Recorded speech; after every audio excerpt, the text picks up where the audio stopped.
Welcome back to the social. So many of us have been working from home for the last few weeks, and yes, pajamas are cozy to work in, but maybe our workspaces need some work because they're not all that comfortable and probably not great for our bodies.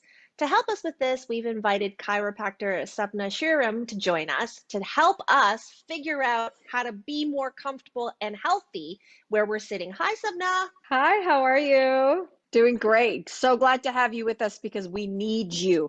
A lot of us included, not usually used to working from home.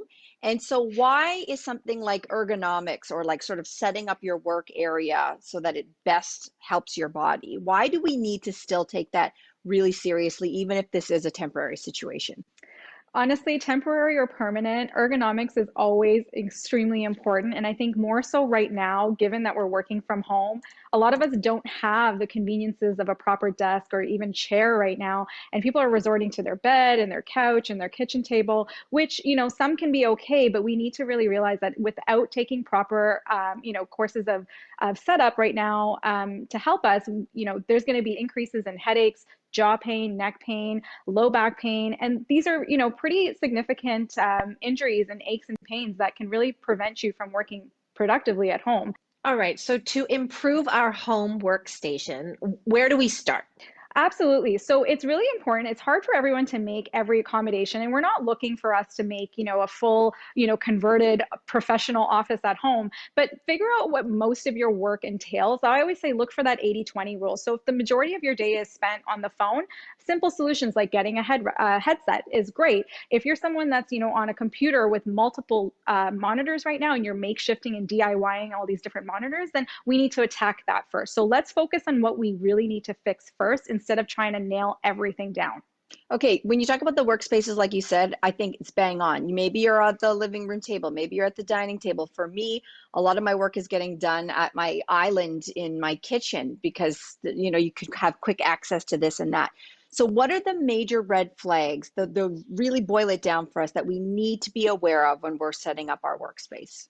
I have three easy ones that you need to look out for. And if you can fix these, you're doing a lot better than most people right now. The first one is your monitor distance. And now that's a really easy test that you can do right now with me. If you extend your arm all the way out with your elbow straight, are your fingers touching your monitor?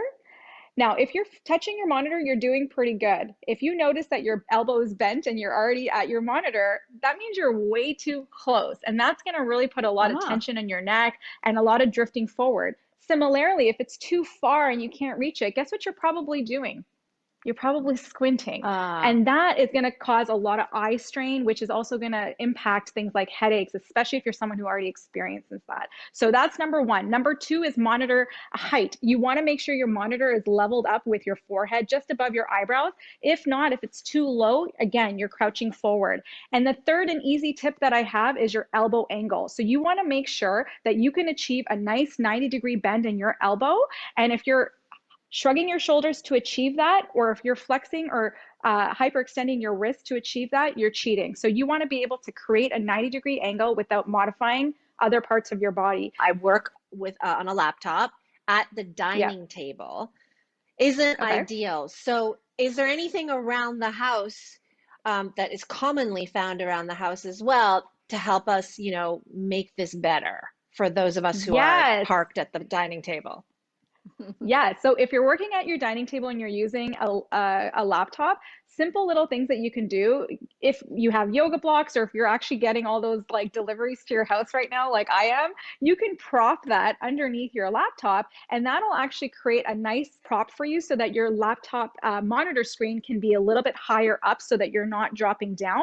And a quick, easy fix if you are on your computer so much is getting a really inexpensive keyboard. So that way you have a separate keyboard, but you can still work through your laptop and you're giving yourself a much better angle for not only your elbows and your wrists, but also for your eye level. So you're not having to tilt down constantly. And I have my towel here, which is also great. You guys know I love back supports. I talk about it when you're sitting on a plane. So if you have a water bottle, if you have a towel, you can put that against your back as well. And that will also help you, especially if you're working at your dining table. A lot of the times the chairs are really soft and plush, so they don't give you a lot of back support. So a towel would be great to put it just behind the base of your back to give you more support. If you're sitting at home and you're blending the work, the personal life, a lot of times also what you fail to do is to stop and take a body break. How often should we be getting up and giving our bodies a shakedown? And what do you recommend we do? Okay, 2020. So if you remember the 2020, you're going to love me. So you're going to take a 20-second break after 20 minutes of working, and ideally try to look 20 feet away, or get up, walk around, and reshift yourself from your monitor or your lens, whatever it is that you're using to work. Get that digital strain off your eyes. Okay, also, as the day goes on, I would imagine your posture just probably gets progressively worse. So how do you do little check-ins to make sure throughout the day it isn't getting worse? I'm seeing so many people turning into Smithers right now. So, you're just constantly working at your table and trying to do your work.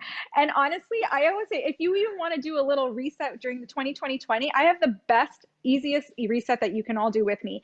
Turn your palms up, sit up tall in your chair, squeeze between your shoulder blades. So for ladies, where your bra strap would be, you want to just squeeze between your shoulder blades. Oh, And that if your already neck feels is so out good. here, right, bring your chin back and just hold that for 20 seconds. And you're Wait, welcome. that's not really it's not really Yeah, sexy. it's not pretty, but okay. Listen, we're all at home, so it doesn't matter. Give yourself that double chin. It's okay. No one's going to look at us right now. Sapna, are there any stretches then that you recommend while we're working from home and these not great workspaces? 100%. So with so many of us always sitting in a crunched position, like you just mentioned, let's do the first one. So the first exercise basically involves you sitting at the edge of your chair, keeping your feet planted on the ground, keeping your elbows east to west, and just twist through your mid back only. Now, this is a great mobilization for our mid back, especially when we're not really getting that movement. And then bring your arms to the front and do extension flexion mobilization. So the exact same concept, only now you're driving your mid back up towards the ceiling and coming right back down. And again, driving right Feels back so up. good. This is a great exercise just to get your mid back moving and get it out of that flexed, crunched position that it's in all day long. Okay, I want to dive in closer to what you mentioned earlier, which was that towel moves to really improve our posture. Show us that. So take the same towel you're using for your back and just imagine there's some water in it, and you can just wring that towel. This is a great stretch and exercise if you want to mobilize your forearms and your wrists, especially from typing all day long. And just like you would with a regular dish rag or towel, you want to draw the water out. So keep working your way into the midline of the towel and just wring out that water. And that's great because you're essentially just moving your wrists, and you're also getting a good stretch between your forearm muscles as well. Ring the water. Good song. Sapna, Ring the water. Ring it's the been water. so great to Ring see the water. you. Thank you so much for these tips. Thank you so much for joining us today. For more, check out our website and don't go Thanks, anywhere. We'll be guys. right back. Quick